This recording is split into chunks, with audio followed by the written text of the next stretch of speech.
Still, God of the Bible, we buru onye obi akpọ the most wicked person mmagolu nnugolo afia. Ọbali nwuru Adam maka na ọ sị ọ melodi in the time of Abraham chọrọ igbu nwa ya. Bụwa Kokambu story. Kokambu story. Onye chọrọ nwa 100 years nke izibugodo asị na nwaanyị na 100 years mụrụ nwa. Wee mụcha nwa, ofu mkpụrụ nwa Abraham wee ji igbu ya. Gịnị meziri na Abraham, don't touch that child. Na onye ebe ya kwụ ebu na wele chụọlụ m aja. Gịnị meziri na agwara ya Cain? Cain!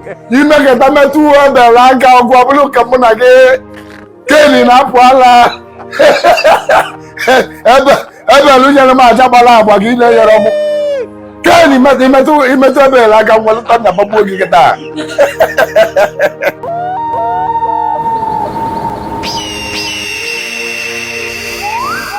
Onye ọcha asị gị na ị na-eje n'igwe mana n'igwe ahụ ị na-eje St. Michael bụ onye ọcha aba ndị ọcha, St. Timothy bụ onye ọcha aba ndị ọcha, Mary na onwe ya bụ onye ọcha aba ndị ọcha, Jizọs bụ onye ọcha aba ndị ọcha, Joseph nne ya bụ onye ọcha aba ndị ọcha, 24 elders in heaven bụ ndị ọcha. Kedu ebe onye Igbo nọ? Sọsọ onye bakwetara na ọ bụ onye ojii bụ ekwensu. Ekwensu ka akweta na onye ojii. February angel abụrụ onye ọcha ọmịa sọdụ ozodo ekwensu ọkpa. Onye ọcha na-emelizi onye Igbo. Nwa onye ọcha na-agba gị na in the beginning of the world na-ekele Adam and Eve. Mana ofu ndị ọcha maka ọ bụ na ba maalụ ba akpọ onye Igbo. Ọ bụ ndị anụnwa na-emelebe interpret ba akpọ onye ọnọdụ vesolude Bible. Maka na there are so many questions dị na Bible ọ na-abụ ndị be anyị jụọ mgbe ahụ asị gị na olileanya na-adịle ndị na-avụrọ n'anya wee kwelụ na eze enyi igwe bụ nkeba na ngozi ivel dị n'eluigwe. Asị gị na Bible bụ ntụziaka nke mmụọ nsọ that you have to be in spirit to understand things in the spirit of the spirit. Then gwazi ya esiba n'ikpe gokwe na ebele na chi gị asị gị your faith need to be as small as mustard seed that you don't have faith na ọ bụ na iwe faith na ị ga-move mountain. Then go onye wee faith move the mountain. Even ndị niile bụ ndị ma Fada Mbakaba ma kedu ma Biara ma ọkụ na-elele kedu mountain never move golo before onwenube. Ịgwawa abasị gị na iwero faith. Fọnwa welu faith ka ihe amenwu. Ndị welu faith ka ihe amenwu. O nwere na eju onye ọchọ sị gị na iwero faith. Onye ka o eji wee divide gị. Ọ gwa anyị gị ọpụbazịa. Ị nọzi na-asị ka mbọsị m ewe faith ya. Kedu ka esi eme wee na-ewe faith ya a na-ewe? Kedu ụdị faith? Kedu ka esi mewe faith ya? Ka anyị command ya ime ka o mee.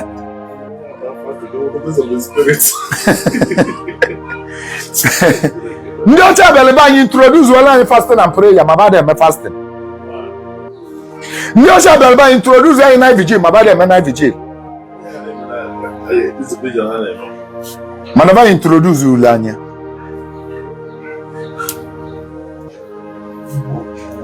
Ma onye ọcha gbara gị na akwụkwọ nsọ sị gị na Adam and Eve bụ the first man, bụ the first woman being on earth.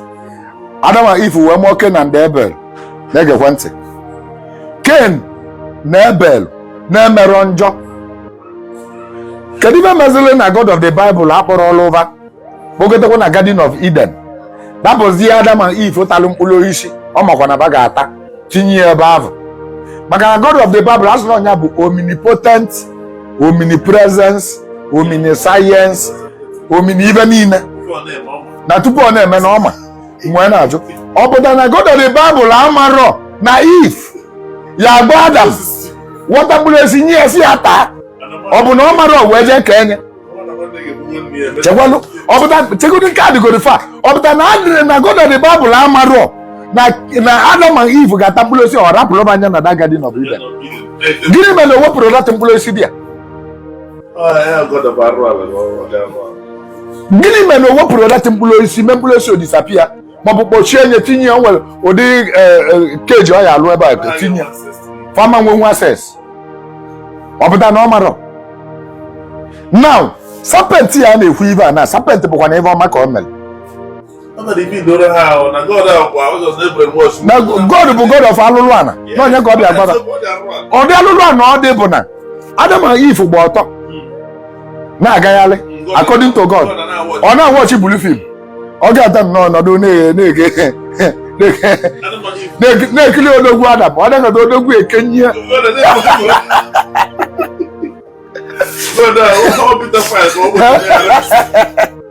God and the Bible anọdụ na-ekili odogwu Adam. Ọ pụta ebe asụrụ mgbede ọbụla ọbịa ebe a na-enene kedu ebe ọ na-enene? Ọ na-enene ala Ife otu ala ya si kwụla ọtọ. Ebe ọjọọ na-ata amụ. Mba, chegodi ya maka na ọ bụ na Tinubu bụ God of the Bible ụna ka ejigo okwute tugbuo ya. Agwụzie ekwu kịta na Tinubu bụzi God of the Bible. Unu niile asọpọtụ onye gba na ibe niile ọ na-eme na o nwere reason na o ji eme ya ma nkịta Tinubu abụrụ God of the Bible na-achọ ka unu kọgbuo ya n'ọnụ. God of the Bible a bụ ka anyị jọji godi ya ka anyị kpegodi ibe a. Kedu ibe mere na o ji wetie datị mkpụrụ osisi na Garden of Eden? Apịa di ya mana ọ maalụ na Adam na Eve ga-atị ya ọ rapịa ebe ahụ. O wee rapịa fa wee taa anya. Choice gịnị ka ọ nye ebe? O wee rapụ baba wee taa anya.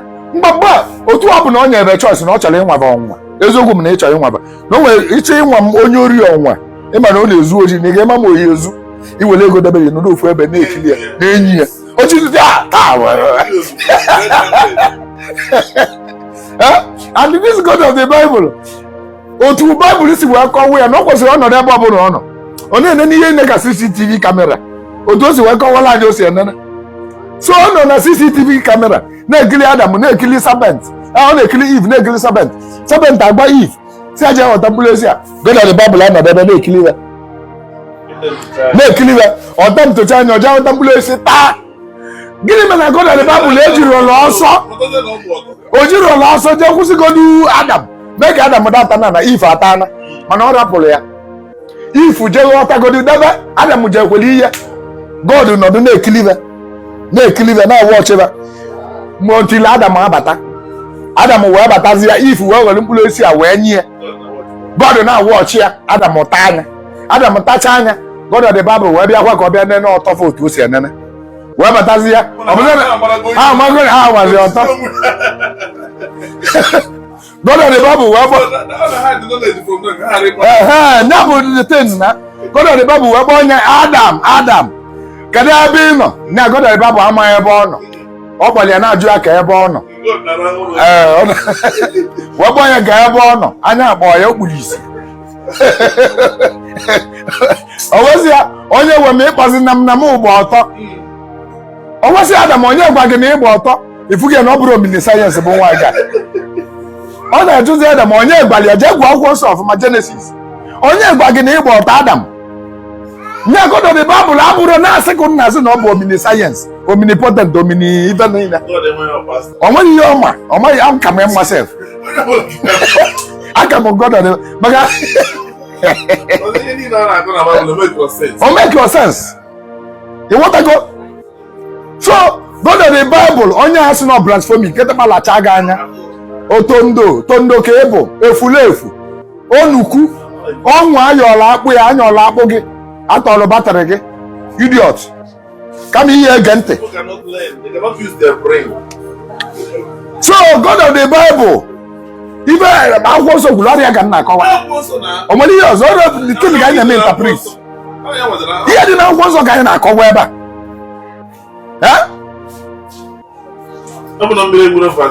amazị m ibe dị na akwụkwọ nsọ mgbe m jesi gị na God of the Bible bịa di na nwunye m ọ bụ na m kwuru esi na ọbara spend mana ibe dị na akwụkwọ nsọ ka m na-agbalị gị ana m agbalị ya agbalị ka ọkwa gị ghọta.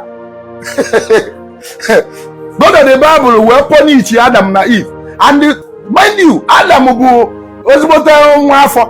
Adam mara ihe maka na ọ jụrụ ya Adam olee ebe ị nọ? Ọ sị onye nwe m akpọzina m na m ụgbọ ọtọ. Ọ sị Adam onye gwara gị na ịkpa ọtọ? Ọ pụtalụ na ịtago mkpụrụ osisi a nsị ga-ata na Adam wee putu onye tohim wee sị ya onye nwe m ọ bụ nwaanyị a i nyere m ọ gị nwanyere m ya ọ tirie nji ya n'ihu ya like I put them to you, no nge nwa ka ọsụrụ ya. Nwaanyị a nyere m maka na sese mụ na gị na-ata m mkpụrụ esi a. Anọgụ ajeje weta nwaanyị a. Wee nye m. Ọ gwa nwaanyị a nyere m mkpụrụ esi a ntara. Still Adam na God of the Bible. Wee bụrụ onye obi akpọ. The most wicked person m magolu nnugolo afịa. Nya bụ the most heartless. Ọbalị nwụrụ Adam maka na ọ sị ya, madam, ọ bụ na mmadụ, ị ga-asị ya, let's judge this thing now. Ka anyị sị ya na Tinubu na Tinubu bụ president anyị. Na Tinubu mere ụdị ebe a. Mkpụrụ isi a ụdị ebe a wee mee na onye gọvanọ maọbụ Wike wee sị ya, Mr. President. Ọwanụ kedu nke nwaanyị aba na-adọ aba mba Natasha. Mr. President. Ọwanụ Natasha esi anya itinye na Senate.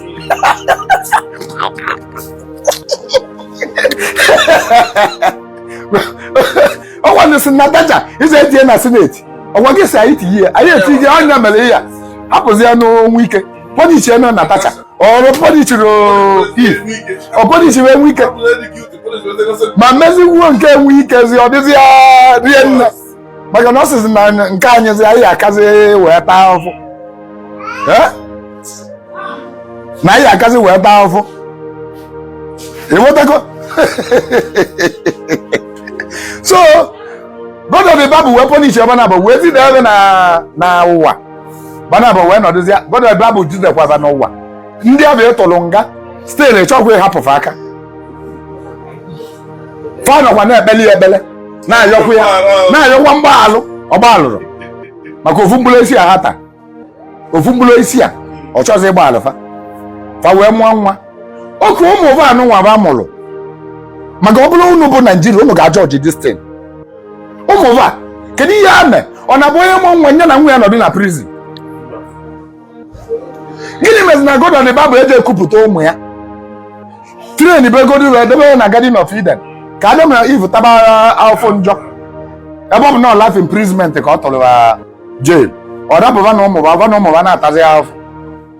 Ife kachacha wee gbawa m obi bụ na Adam na Ken na Abel nọkwa na na-ata afọ na-ayọkwa nya bụ God of the Bible na-ata afọ na-akọ ugbo na-achụkwali ya aja.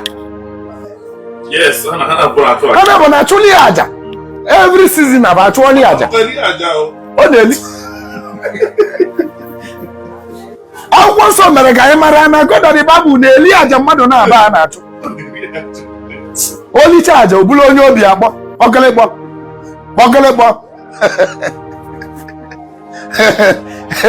ka echeki akwụkwọ nsọ ndị a dịla anyị o nwere ihe a na-akọwara ọfụma. Onye eli aja Kenan na Abel oligide ajaba Ken wee gbuo Ken gburu Abel. Aja achụwala achụ o.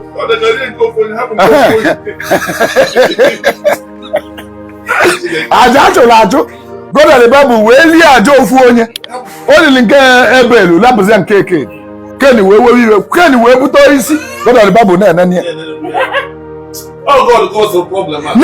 ya na-enene ya mba cheki ka niya na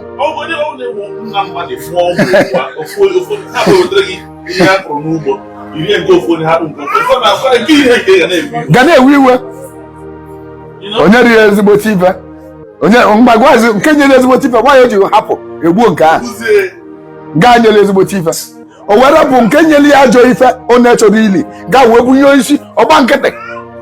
Gịnị mere na o mere ihe o mere during the time of Abraham chọrọ igbu nwa ya bụwa kọkambu story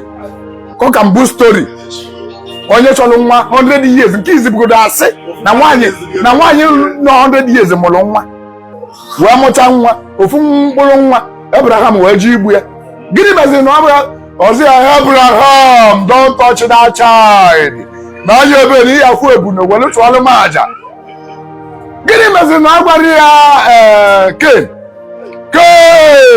imekọta metụ Abel aka ọgwụ ọbụla ka mụ na gị Ken na-apụ ala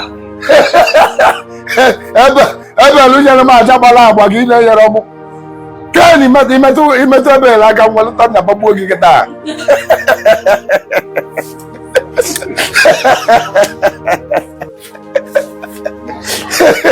Ọ hapụ Ken eburu isi kụgbuo nwanne ya. Ndị akọwara ihe ọfụma.